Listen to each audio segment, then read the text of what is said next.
Restaurant કે ઢાબાના છોલે ભૂલી જશો જો આ રીતે ચટપટા ટેસ્ટી એવા કુકરમાં છોલે બનાવશો. સાથે મેંદા વગર ઇન્સ્ટન્ટ ઘઉંના લોટના ભટૂરા બનાવીશું. તો તમે છોલે ભટૂરે તો બહુ બનાવતા હશો. શું તમે મેંદા વગર ક્યારેય ભટૂરે બનાવ્યા છે? અને છોલે તમે આ રીતે ઇન્સ્ટન્ટ કુકરમાં પણ ક્યારેય બનાવ્યા છે? બહુ ચટપટા ટેસ્ટી એવા આ રીતે જો એકવાર તમે લંચ હોય, સવારનો નાસ્તો હોય કે ડિનરમાં કે મહેમાનો માટે છોલે ભટૂરે બનાવી લીધા તો બીજી બધી રીત ભૂલી હંમેશા આ જ રીતે બનાવશો.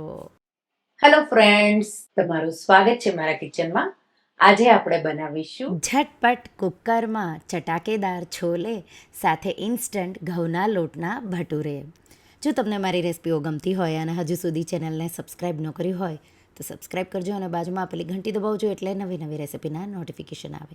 આ રેસિપીથી 5 લોકો માટે આ છોલે ભટૂરે બનાવી રહ્યા છીએ. સૌથી પહેલાં અહીંયા મેં 1.25 કપ કાબુલી ચણા લીધા છે. તો સફેદ જે ચણા આવે એ મેં 1.25 કપ લઈ આ રીતે એને ધોઈ પૂરી રાત માટે પલાળી દીધા હતા. એકવાર ચણા તમારા પલળી જાય એટલે એક પાણીથી ધોઈ પાણીની તારી પ્રેશર કુકરમાં ઉમેરી દેવાનું. સાથે એક મીડિયમ બટેટું ઉમેરવાનું છે. 7થી 8 મરી, 2 તમાલપત્ર, 1 તજનો ટુકડો, 6થી 7 લવિંગ, 3 નાની એલચી ગ્રીન આવે એ તમે અહીંયા મોટી જે બ્લેક એલચી આવે એ પણ ઉમેરી શકો. અને પાણી આપણે અહીંયા 3 કપ જેટલું પાણી ઉમેરી દઈશું. સાથે મીઠું 2 ટીસ્પૂનથી થોડું ઉપર અને અડધી ટીસ્પૂન જેટલી હળદર ઉમેરી પ્રેશર કુકરનું ઢાંકણ ઢાંકી 6 વિસલ મીડિયમ ફ્લેમ પર કરી લઈશું. ત્યાં સુધીમાં આપણે છોલેનો એક વઘાર કરવાનો છે. એના માટે એક પેન લેશું અને એમાં 2થી 3 ટેબલ સ્પૂન જેટલું તેલ ગરમ કરીશું. તેલ ગરમ થઈ જાય એટલે અડધી ટીસ્પૂન હિંગ અને 2 મીડિયમ ડુંગળી ઝીણી મેં ચોપરમાં જ ચોપ કરી છે એ આપણે ઉમેરી દઈશું. તો આ રીતે ચોપરની ડુંગળી ઝટપટ ચોપ થઈ જશે અને તમે બહુ જલ્દીથી આ છોલે રેડી કરી શકશો. તો જ્યાં સુધીમાં ડુંગળી સતળાતી હતી ત્યાં સુધીમાં મેં ભટૂરાનો લોટ પણ બાંધીને રેડી કરી લીધો છે. તો અત્યારે પહેલાં આપણે આ રીતે ગ્રેવી રેડી કરીશું. હું તમને પછી ભટૂરાનો લોટ મેં બાંધ્યો એ પણ બતાવી દઈશ. તો આ રીતે બહુ ઝડપથી તો 5 મિનિટમાં ડુંગળીનો કલર બદલાઈ ગયો. પછી આપણે એમાં 1 ટેબલ સ્પૂન લસણની પેસ્ટ ઉમેરીશું. આપણે આદુની પેસ્ટ પછી ઉમેરીશું, અત્યારે માત્ર લસણની પેસ્ટ ઉમેરીશું અને એને પણ 2 મિનિટ જેવું આ રીતે સાતળી લઈશું. સાથે 2 લીલા મરચાં ઉમેરી દઈશું. એને મેં વચ્ચેથી હલકા સ્લીટ કર્યા છે. 2 મિનિટ જેવું થવા દઈશું. ત્યાં સુધીમાં મેં 3 મીડિયમ ટમેટાં એના ટુકડા કર્યા. એમાં લીલા ધાણા અને અડધો ટેબલ સ્પૂન આદું ઉમેરી અને આપણે એની ઝીણું ચોપરમાં ચોપ કરી લઈશું. ડુંગળી એકદમ સારી રીતે ગોલ્ડન એવો કલર આવી ગયો ત્યાં સુધી મેં એને સાતળ્યું. અહીંયા છોલે તમારે એકદમ ટેસ્ટી બને એટલે ડુંગળીને તમારે હલકી કેરમલાઇઝ જેવી થવા દેવાની. પછી આ રીતે ટમેટાં, આદું અને લીલા ધાણા ઉમેર્યા એટલે તમારે એકદમ સારી રીતે ટમેટાં સોફ્ટ થઈ જાય એ રીતે સાતળી લેવાનું છે. તો અત્યારે થોડું ગ્રેવી રહેશે, જેમ સતળાય એમ ડ્રાય થઈ જશે એ રીતે સાતળવાનું છે.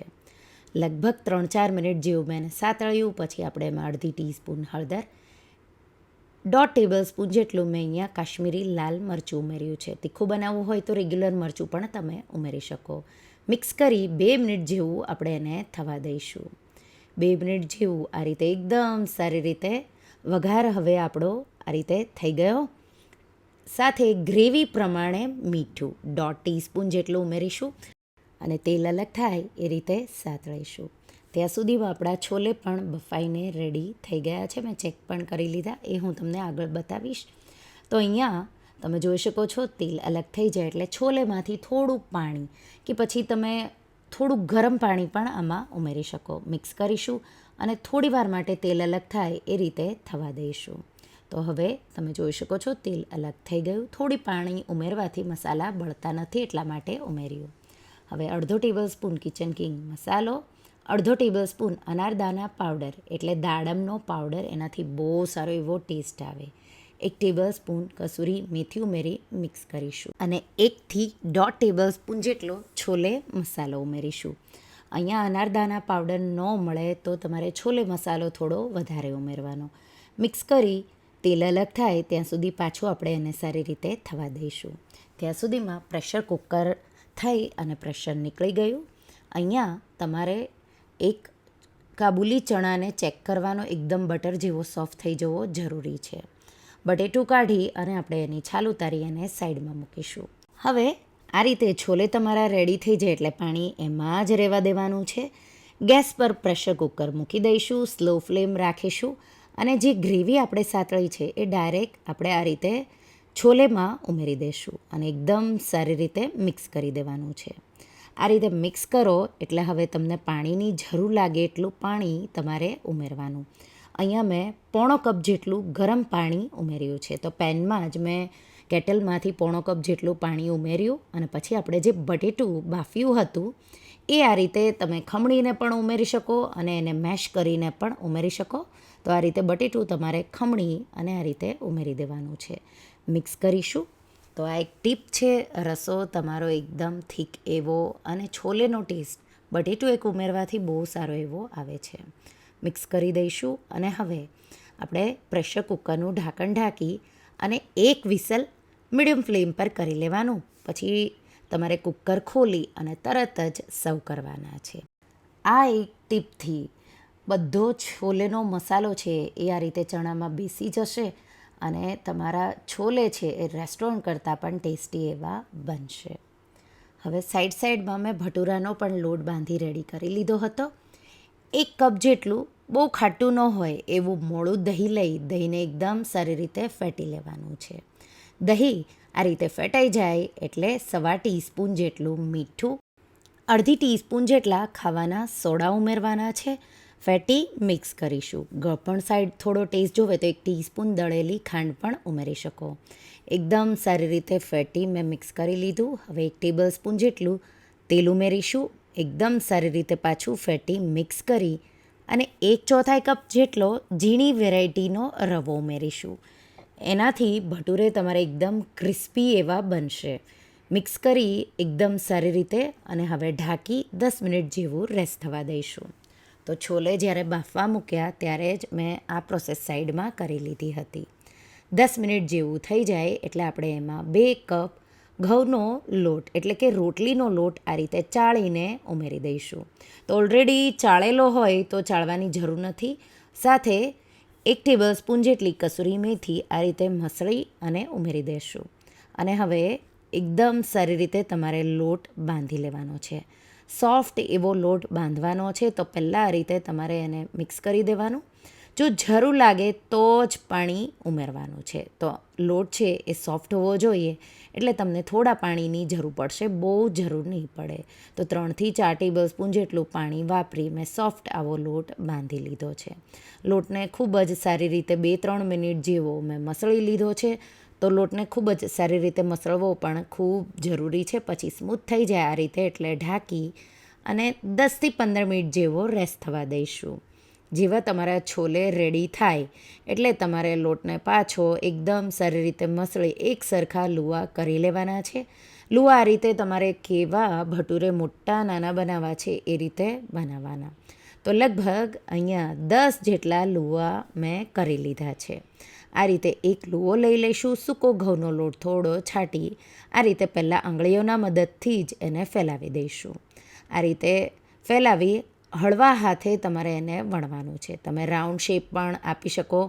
ભટુરા થોડા લંબગોળ હોય એવો પણ શેપ આપી શકો. તો તમને જે શેપ આવે એ રીતે તમારે એને વણી લેવાનું છે. તો આ રીતે એક મેં વણી લીધું.